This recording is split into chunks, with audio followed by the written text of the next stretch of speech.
All right, let's talk MVP candidate Geno Smith. Listen, I mean, if I'm putting out a ballot of 5 guys who are an MVP in the MVP race, he's on that list. I don't know where he is, but he's on that list for how he's played this season. It's not a projection of what he's gonna do, but he's been really good. This game, I didn't think he did like a ton crazy in this one. It was kind of just that game manager type, but still there's a lot of value in it. So I'm going to talk about how he played against the Giants, and then I'm also going to get into a little bit of stats of how he's just played this season in general. So let's get into it, starting off with this play. So it's definitely going to be a concept designed to get a player open. You have 3 receivers who are eventually going to get from all the way over to the left side of the screen. You have a play action involved as well. It's a bit more complex than I'm going to make it out to be, but basically, for simplicity's sake, you get 3 players all the way close to the numbers. There's only 2 Giants players who are supposed to defend there. A linebacker could read it and,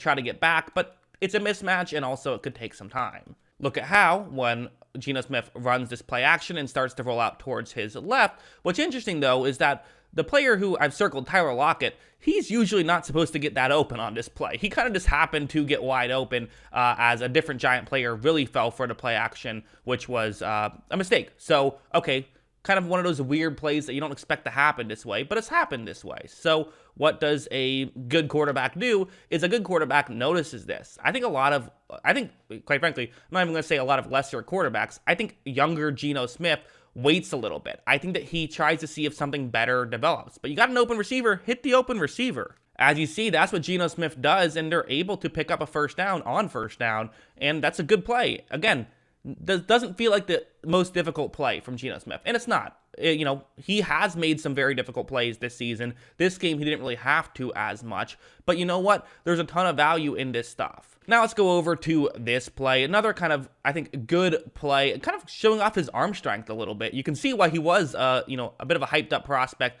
coming out of college to some degree, where it's a zone coverage play. You have DK Metcalf, who's going to try to just kind of be underneath the deep defensive backs there. Watch how when Metcalf is going to run his route. I think a lot of quarterbacks would have thrown this ball already, just kind of tried to time it up perfectly, but Smith didn't want to do that. He didn't want to risk a turnover. The issue, though, is on a third down, when you have to get the ball to the 43-yard line, if you do not time this one up perfectly, that is a dangerous situation, because now this means that you have to get the ball there very quickly, when now you can see it's open, he should have made the throw. Although, if you look at the top of the screen, had he thrown the ball early and thrown it in that direction, well, maybe it's an incompletion or even an interception. So there's pros and cons to this strategy. If you are going to do this strategy, though, you have to have the arm strength to get it to Metcalf. And Smith does have the arm strength while getting hit to get it to Metcalf perfectly when he needed to be. So, just again,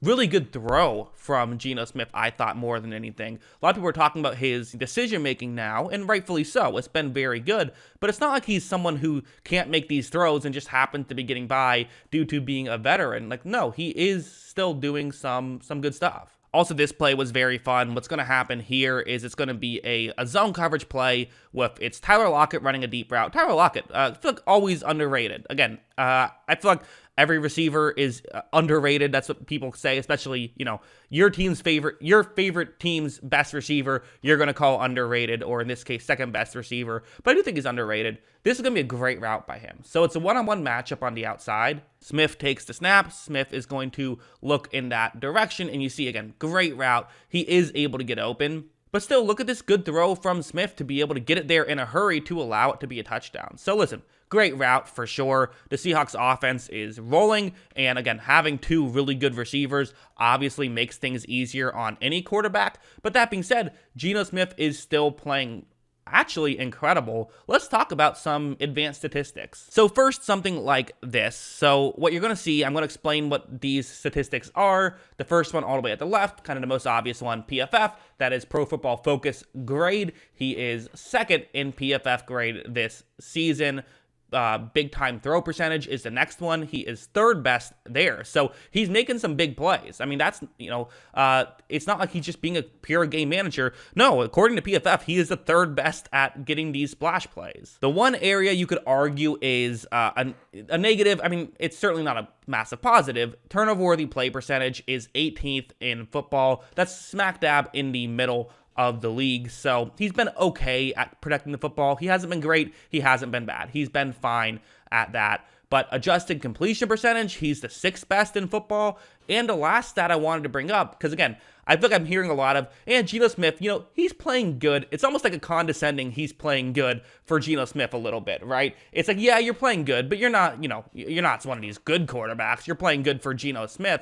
But you look at the final stat, time to throw, he is 25th fastest to get rid of the football. Meaning it's not like all these plays that he's throwing are just, things getting open right away and he's just doing the right thing of hitting the right guy. He is making things happen at time. He is getting to the second and third read, and he isn't just, throwing it immediately. No, like he is legitimately playing. And you see, again, 2nd best PFF grade, 6th best adjusted completion percentage, 3rd best big time throw percentage. These are good stats that he is being elite at. I was very interested in looking at this. What are his grades depending on how far down the field he is throwing the ball? Both PFF grade and passer rating are the 2 stats we're going to look at. His for 20 plus yards down the field, his Pro Football Focus grade, best in football. So that's interesting.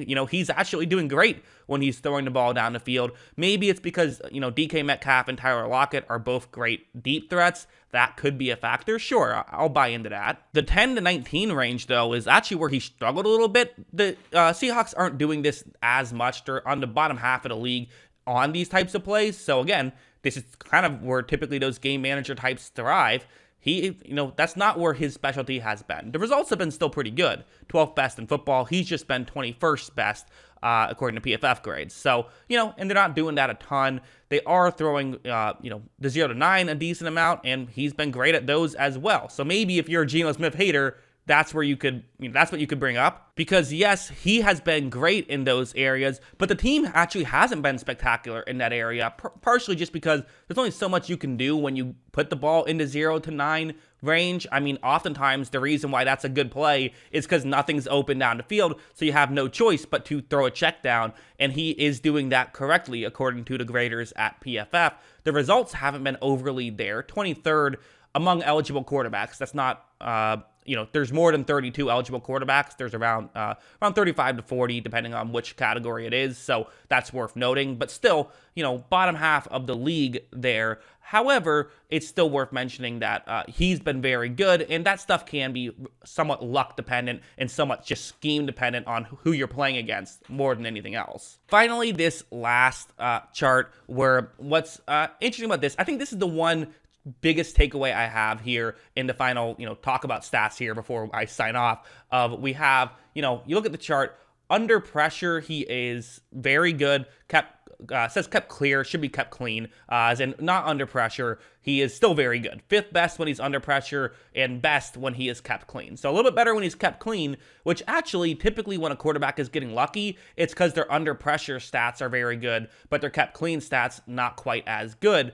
So to me, this tells me it's not like he's just getting lucky. The one thing you can say, though, that the Seahawks do, struggle significantly more when Geno Smith is blitzed. When he's blitzed, his PFF grade is 14th best in football, and the passer rating is 16th best in football. Not terrible at all. Again, fine, still above average, because like I said, there's more than 32 eligible quarterbacks, but still, a little bit lower, whereas when he's not blitzed, he lights up defenses. 2nd best PFF grade and 4th best results, 4th best passer rating. So basically what I'm saying is maybe blitz Geno Smith. That might be a good idea. Try to get him off his game a little bit. He'll still play well, though. I mean, again, 14th, his biggest weakness being 14th best when he is blitzed. That's not a huge weakness. He's playing very good, and I don't know how much longer this is going to last because it is a small sample size, but I mean, as of right now, I'm operating under the assumption that Geno Smith is a damn good quarterback. What do you guys think? Let me know in the comments below. Always love hearing from you. And of course, as always, thanks for watching.